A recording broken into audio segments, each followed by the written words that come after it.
Merci président. Asalaamaaleykum mbokki Sénégal. Monsieur le Premier ministre, réew mi doxut. réew mi doxul ñaari atum yàlla réew mi doxul. Sénégalais yi am na ñuy xaar ñii di dundee yaakaar mais yaakaar mi ngi bëgg a tas te ñiy xaar ñi ngi bëgg a xàddi. Diagnostic bi nag def nga ko 17% de surfacturation 40% ci budget boo xamante ne dañ ko luubal dette cachée 300 milliards yoo xamante ne économiser ngeen ko ci contrat yi ngeen renégocier très bien mais ku wax ay jàngoro faaw nga wax solution yi saafara ji mais bëgg a xam monsieur le premier ministre kañ ngeen di def ay pose de première pierre kañ ngeen di def ay inauguration kañ ngeen di wax ay bonnes nouvelles yoo xamante ne dina mën a dëfal xolu sénégalais yi bind mi li ñu war a wax nag yépp wax ngeen ko bind ngeen ko te depuis jamonoy solution projet vision Sénégal 2050 plan de redressement wax ngeen lépp bind ngeen lépp mais bu ñuy jëw ci jëf ji monsieur le premier ministre furaas xaalisu or beeg pétrole beeg gaz bi la ñu bëgg a xam ñun ci seen bilan anamu kañ la sénégalais yi di toog di am soxla làmb seen poos faj seen aajo loolu mooy laaj bi jiitu monsieur le premier ministre école yi ñi ngi grève s'il vous plaît hôpitaux yi ñi ngi grève te kenn umpalewul ne suñu doom yi nekk ci école yi ñoom ñoo ciy souffrir surtout nag ñi nekk classe d'examen ñi war a faju dugg ci hôpitaux yi mënuñoo faju bu fekkante ne système universitaire def nañu 200 heures de grève diggante 2025 ak léegi may fàttali nag budget santé bu dee dañ ko wàññi de 18% faaw secteur santé yëg ko éducation mooy faju ak jàng du ay privilèges ce sont des droits constitutionnels donc lan la ñu nar pour génne sénégalais ci crise sociale boobu ci njàng moomu nag lay des la crise universitaire fukki atub yàlla yi nga def ci opposition loo ci waxul danga ko fàtte kon tey bu ñu kenn waxu récupération politique surtout nag bu ñu demee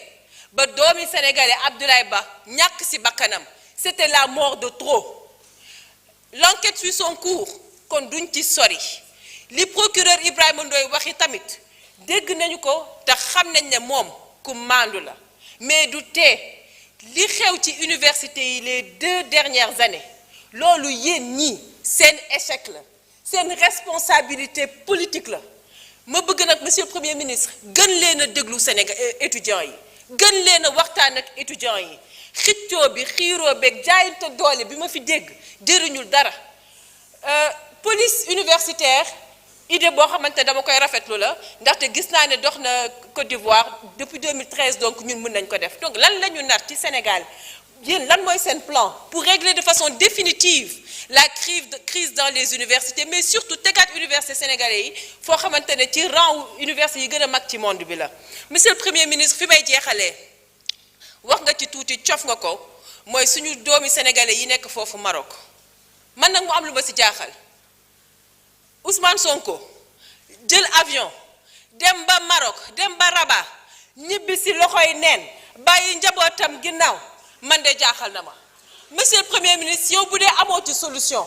xëy na nag sa xaritu benn bakkan di le président de la république ñuy laaj sax moom anamu ndaxte gëj nañ koo dégg te déggatuñ ko ci dara bu dee woo na le roi pour jéem a lijjanti lii naka lañ def ba daan bu diis bi continuer dal ci suñuy doomi sénégalais ak yéen loo leen na pour ñu ñibbisi le plus rapidement possible fi may jeexalee nag mooy tey bi may ñëw assemblée dama fi ñëw ak xol bu diis ndaxte ñi mën a seetlu gis nañ ne sama collègue député non inscrit yu bëri ñëwuñu tey li ko waral mooy démocratie interne ci biir assemblée nationale moo tàmbalee ndërmbeelu am nañ lu ñu metti dem nañu rencontrer le président de l'Assemblée nationale wax ak moom mu jël ci ay engagement mais ba fii ñu taxaw defu ci dara man nag dorénavant su ma dara metteetee fii mu xewee fii lay taxaw waxee ko fii et je prends tous les Sénégalais à témoin wasalaam. wasalaam jërëjëf. Alioune Dièye, vous avez la parole.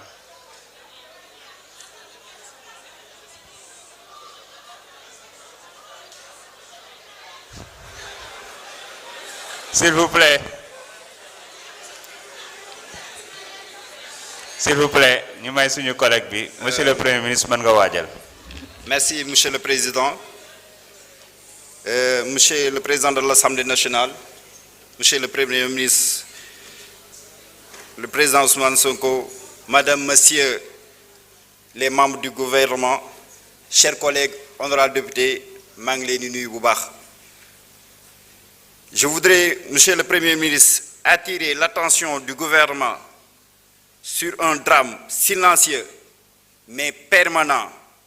la recrudescence alarmante des accidents de la route au Sénégal. Chaque semaine, des familles sont endeuillées. Ce n'est plus un fait divers, mais un problème de sécurité nationale. Durant le Conseil des ministres du 18 février 2026, Monsieur le ministre des Transports terrestres et aériens a fait une communication sur la sécurité routière. Je voulais savoir qu'est-ce que l'État compte faire pour lutter de manière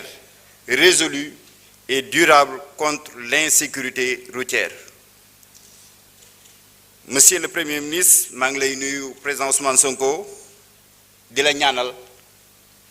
ndax li ëpp liñ la manal mooy di la ñaanal yàlla sàmm la yàlla aar la yàlla suturaal la yàlla kattanal la ba projet yii nga yéene Sénégal yàlla mottali ko. Sénégal yépp fier ci yow. Paal est fier ci yow. waa Paal fier nañ ci yow sa dëkku maam Alaaji Rawaan fier na ci yow ci sëtam bi yàlla na yàlla dolli sutura ci yow ba nga xam ni réew mi fi ñu ko bëgg jëmee ñépp sentir na ni réew mi ngi bouger te incha allah dina yegg fi ñu jëm. am na ñi nga xam ni c'est normal loolu lañ dese ñëw taxaw fii di wax parce que ku jël alalu askan bi ay milliards sa papa jël ko bu la neexee nga ñëw fii ci assemblée bi naan réew mi doxul suufu Ndingler dañ taxawoon di ko xeex le président Diomaye ni rangoo ñu baadoolo dootu siim cere buur te incha allah avec ce régime rangoo ñu baadoolo dootu siim cere buur.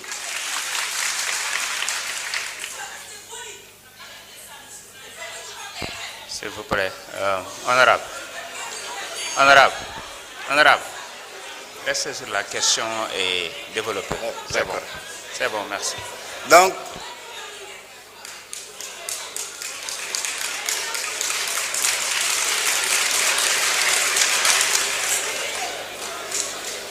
Donc lii mooy réew mi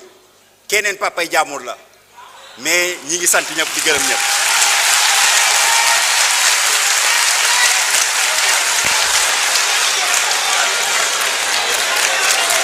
Merci,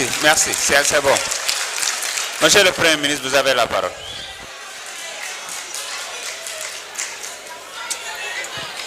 Merci, Monsieur le Président de l'Assemblée. Je donne la parole à